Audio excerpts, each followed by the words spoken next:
नमस्कार, स्वागत है आपका हमारे चैनल थार समाचार पर। आज 25 मार्च 2025 जानेंगे आज राजस्थान की प्रमुख खबरें। आज की प्रमुख घटनाएं, राजस्थान के हर वर्ग की घटनाएं जैसे किसान और युवाओं की खबर हो, चाहे राजनीति की हलचल या फिर मौसम से जुड़ी जानकारी, हम लाएंगे हर अपडेट सीधी आपके पास। तो पहली बड़ी खबर आ रही है, राजस्थान में साप्ताहिक बाजारों का आयोजन। राजस्थान सरकार ने राज्य भर में साप्ताहिक बाजारों के आयोजन की योजना बनाई है, जिसके तहत छोटे और मझले व्यापारियों को अपनी उपस्थिति दर्ज करने का अवसर मिलेगा।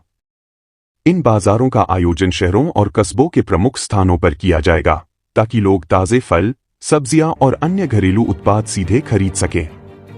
इस पहल का उद्देश्य ग्रामीण और शहरी दोनों क्षेत्रों में व्यापार को बढ़ावा देना और रोजगार के अवसर पैदा करना है।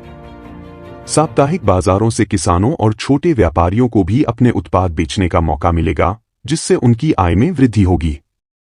इन बाजारों में सामान्य वस्तुओं के अलावा हस्तशिल्प और स्थानीय उत्पाद भी बेचे जाएंगे, जिससे राज्य की सांस्कृतिक धरोहर को भी बढ़ावा मिलेगा।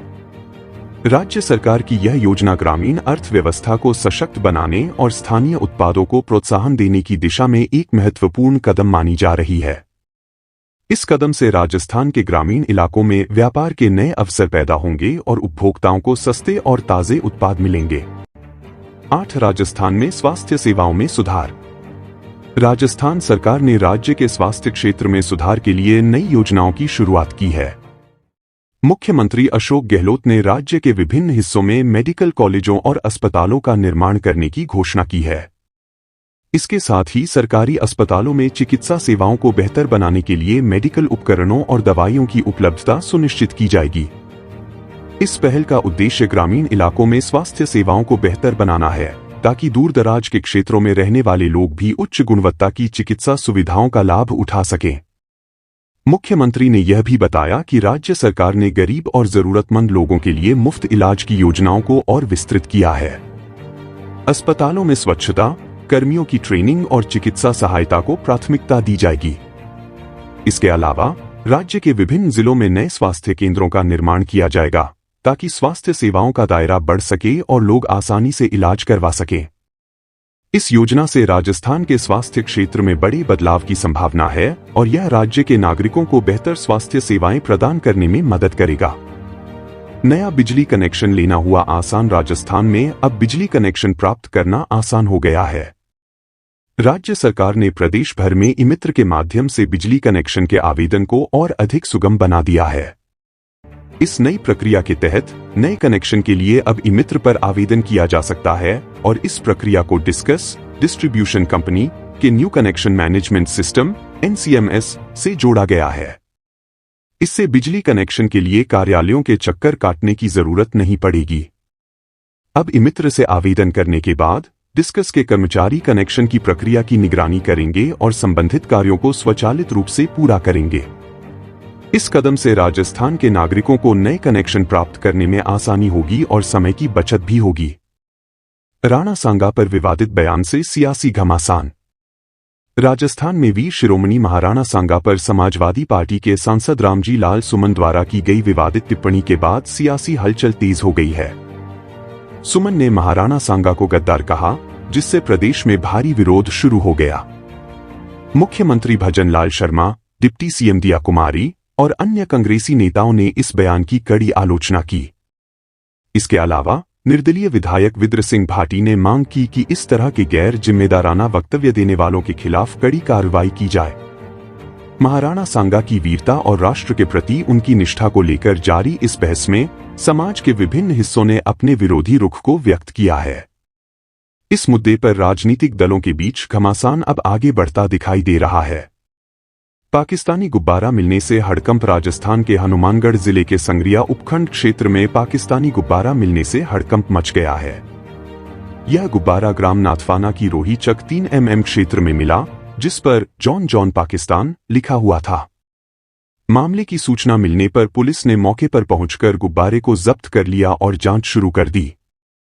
सरपंच प्रतिनिधि राकेश बारूपाल ने बताया कि यह गुब्बारा रविवार को सुशील जाखड़ के खेत में मिला था। इस घटना ने सुरक्षा एजेंसियों को चौकस कर दिया है और स्थानीय पुलिस इसे एक गंभीर घटना मानकर इसकी जांच कर रही है। पाकिस्तानी गुब्बारे मिलने के बाद क्षेत्र में सुरक्षा बढ़ा दी गई है और पुलिस इस मामले के और पहलुओं पर गौर कर रही है। धर्मांतरण विरोधी बिल में देरी। राजस्थान सरकार का धर्मांतरण विरोधी बिल अब एक बार फिर अटकता दिखाई दे रहा है। इस बिल में जबरन या लालच के जरिए धर्म परिवर्तन करने पर कड़ी सजा का प्रावधान है। बिल को फरवरी में विधानसभा में पेश किया गया था, लेकिन अब तक इसे पारित करने की तारीख तय नहीं हो पाई है। इस बिल के तहत धर्मांतरण करने वालों पर जुर्माना और जेल की सजा का प्रावधान किया गया है।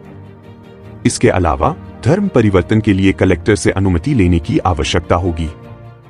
हालांकि अब यह बिल बजट सत्र के अंतिम दिन तक पारित नहीं हो सकेगा और इसे अगले सत्र में लाया जाएगा।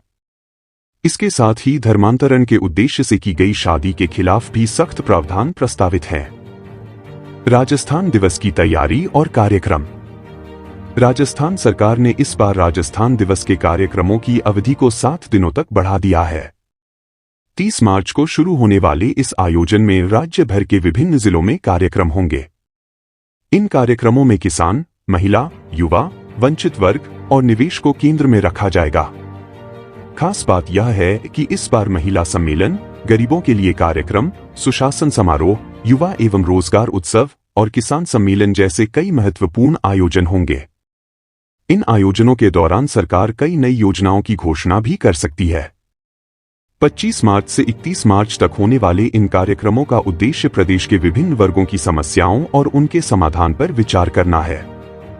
नई 6 लेन रोड का निर्माण। राजस्थान के भरतपुर जिले में 85 करोड़ की लागत से एक 6 लेन रोड का निर्माण किया जाएगा। यह रोड भरतपुर शहर की पहचान को नया आयाम देगा और शहर के यातायात को सुगम बनाएगा।